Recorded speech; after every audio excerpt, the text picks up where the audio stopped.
இன்னைக்கான வீடியோவில் என்ன நடக்குன்னு சொல்லிட்டு பார்க்கலாம். வீடியோக்குள்ள போகிறதுக்கு முன்னாடி நம்ம சேனலில் லைக் அண்ட் சப்ஸ்கிரைப் பண்ணி சப்போர்ட் பண்ணுங்கள். வீடியோ வந்துட்டு இன்ட்ரெஸ்ட்டாகவே இருக்குது. ஃபஸ்ட்டு சீனில் வந்துட்டு இவங்களுக்குள்ள இந்த உறவு வேறு இருக்கா, இதை வச்சே நம்ம வந்துட்டு சரியான பிளான் பண்ணணுமே அப்படின்னு சொல்லிட்டு விறுவிறுந்து சிவனாண்டி எங்கே எஞ்சி போகிறாங்க. அந்த திக்கம் வந்துட்டு மகேஷோட அண்ணி மகேஷை தேடி அலைஞ்சிட்டு இருக்காங்க. இங்கே வா, உங்ககிட்ட கொஞ்சம் தனியாக பேசணும் அப்படின்னு சொல்லிட்டு சிவனாண்டி மாயாவுக்கு கூட வாங்க, நானே உங்ககிட்ட பேசணும்னு நினச்சேன் அப்படின்னு சொல்லிட்டு தனியாக போய் பேசிகிட்டு இருக்காங்க. உங்கள் ரெண்டு பேத்துக்குள்ளே என்ன உறவு இருக்குன்னு எல்லாமே தெரியும்.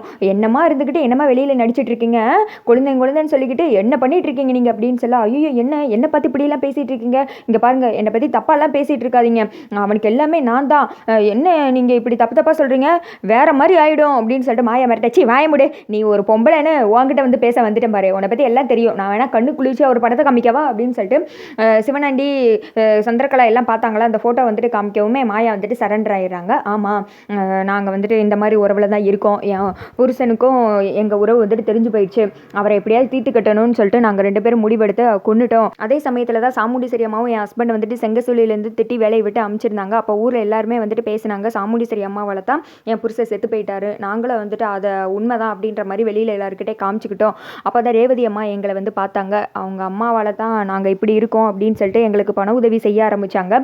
அதையே சாக்கா பயன்படுத்தி மகேஷுக்கு உங்கள் அம்மாவால் தான் பொண்ணு கொடுக்கல அப்படி இப்படின்னு சொல்லிட்டு அவங்க மனசில் வந்துட்டு பாவமாக நாங்கள் எல்லாம் பின்பத்தை ஏற்படுத்தி இப்போ மகேஷை வந்துட்டு ரேவதி அம்மாவை கல்யாணம் பண்ணிக்கிற அளவுக்கு கொண்டு வந்து விட்டுருக்கோம் அப்படின்ற மாதிரி சொல்ல, ரெண்டு பேரும் பார்க்க ஒன்றும் தெரியாதவங்க மாதிரி இருந்தாலும் சரியான ஆளுங்க தான் நீங்கள் அப்படின்னு சொல்ல, சரி நாங்கள் இங்கேருந்து கிளம்பிடுறோம் அப்படின்னு சொல்ல, வா உன் மகேஷ் எங்கே இருக்கான்னு காட்டுறேன் அப்படின்னு சொல்லிட்டு மாடி கூட்டு போகிறாங்க. இந்த ட்ரம்முக்குள்ளே அப்படின்னு சொல்ல, சீ துறப்ப அப்படின்னு சொன்னதும் உள்ளே பார்த்தா மகேஷ் இருக்காங்க. வெளியில் எழுப்பி தண்ணி எல்லாம் தெளிக்கிறாங்க. யார் இது, என்னை எதுக்கு தேவையில்லாமல் இங்கே கொண்டு வந்து வச்சுருக்கீங்க அப்படின்னு சொல்ல, டே நல்லா கழுத்து வரைக்கும் பட்டனை போட்டு நீ பண்ணுற வேலை இருக்கடா, ரெண்டு பேரும் என்ன சொல்லி பார்க்கிங்க அப்படின்னு சொல்ல, என்ன இவர் கண்டதெல்லாம் பேசுகிறாரு அப்படின்னு சொல்ல, மகேஷ் நம்மளை பற்றி எல்லாமே தெரிஞ்சிருச்சு, நீ இனிமேல் நாங்கள் இங்கே இருக்க மாட்டோம், இருந்தால் எங்கள் உயிருக்கு தான் ஆபத்து, நீங்கள் சாமுண்டீஸ்வரி மாட்டேன் எல்லா உண்மையும் சொல்லிடுவீங்க, நாங்கள் இங்கேருந்து போகிறோம் அப்படின்னு சொல்லி நீங்கள் எங்கேயும் போகக்கூடாது, நான் சொல்கிறத பண்ணணும் அப்படின்னு சொல்லிட்டு இவங்க ஒரு திட்டம் போட்டுட்டு இருக்காங்க. அதே சமயத்தில் இந்த திட்டம் வந்துட்டு கார்த்தி ரேவதி தான் காமிச்சிட்டு இருக்காங்க. அக்கா எவ்வளோ சொல்லி வந்துட்டு ரேவதி ஒத்துக்க மாட்டேன்னு சொல்ல, அவங்க சிஸ்டர்ஸ் ரெண்டு பேருமே பக்கத்தில் நின்றுட்டு இருக்காங்க. அந்த இடத்துக்கு காட்டி வராங்க, நீங்கள் போங்க நான் பேசிக்கிறேன் அப்படின்னு சொல்ல, எப்படியாவது சம்மதிக்க வச்சு கூப்பிட்டுவாங்க அப்படின்னு சொல்லிட்டு அவங்க வெளியில் போய் நின்றுட்டு இருக்காங்க. நீ என்ன சொல்ல போகிற, உங்கள் அம்மாவோட மானமதியை காப்பாற்றுறதுக்காக என் கையில் வந்துட்டு மோதிர போடுன்னு சொல்ல போறியா அப்படின்னு சொல்லிட்டு கண்ட மாதிரி கேட்டுட்டு இருக்கேன். என்னை பற்றி என்ன நினச்சிட்டு இருக்கீங்க, நீ வந்துட்டு மகேஷ் லவ் பண்ணுறேன்னு தெரிஞ்ச ஒரு காரணத்துக்காகவும் உங்கள் லவ்வை சேர்த்து வைக்கிறதுக்கு நான் தான் பாடுபட்டிருக்கேன், உனக்கு தெரியும் நினைக்கிறேன், அப்படி இருக்கும்போது எனக்கு உன் கையில் வந்துட்டு மோதிர போடல ஒரு ஆசையுமே கிடையாது அப்படின்னு சொல்ல, இப்போ நான் என்ன தான் பண்ணுறது சொல்லு, அம்மாக்காக இந்த கல்யாணத்தை ஒத்துக்க சொல்கிறியா, நான் வந்துட்டு என்னோட வாழ்க்கையும் பார்க்கணும்ல, மகேஷ் இல்லாத வாழ்க்கை எனக்கு தேவையே இல்லை அப்படின்னு சொல்லிட்டு ரொம்ப வந்துட்டு ஃபீல் பண்ணுறாங்க. இந்த திக்கம் பாட்டி வேறு ரெண்டு பேரும் தனியாக பேச போயிருக்காங்க, என்ன முடிவெடுக்க போகிறாங்கன்னு தெரியலையே அப்படின்னு சொல்லிட்டு புலம்பிட்டு இருக்காங்க. முருகர் வந்துட்டு சிரிக்க, நீ சிரி, நீ நல்ல சிரிப்ப, உனக்கு என்ன, இங்கேருந்து போங்குள்ளையும் எனக்கு 4-5 தடவை பிபி ஏறி இருப்போல அப்படின்னு சொல்லிட்டு புலம்பிட்டு இருக்காங்க. ரேவதி சொல்கிறாங்க, சரி இந்த நிச்சயதார்த்தத்துக்கு நான் ஒத்துக்கிறேன், என் கையில் நீ மோதிரம் போடு, ஆனால் கல்யாணம் மட்டும் மகேஷ் கூட தான் நடக்கணும், எல்லாரும் சொல்லுவாங்க நிச்சயதார்த்தம் நடந்த பையன் கூட தான் கல்யாணம் நடக்கணும்னு, ஆனால் எனக்கு அதில் விருப்பம் கிடையாது, மகேஷை தான் நான் கட்டிக்கணும்னு ஆசைப்பட்றேன் அப்படின்னு சொல்ல, உங்கள் அம்மாவோட மான மரியாதை காப்பாற்றவும் உங்கள் அப்பா வந்துட்டு அவங்க அம்மா அப்பா கூட சேரணுன்றதுக்காக நானும் இந்த நிச்சயதார்த்தத்துக்கு ஒத்துக்கிறேன் அப்படின்னு சொல்லிட்டு ரெண்டு பேருமே வெளியில் வர்றாங்க.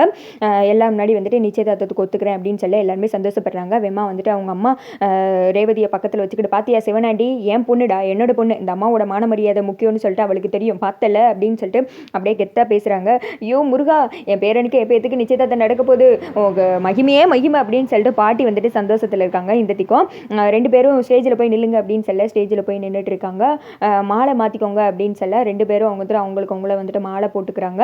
அப்போ வந்துட்டு பாட்டெல்லாம் ஓடுது, மாங்கல்யம் தந்துனா அப்படின்ற ஒரு பாட்டு வந்துட்டு ஓடிட்டு இருக்கு.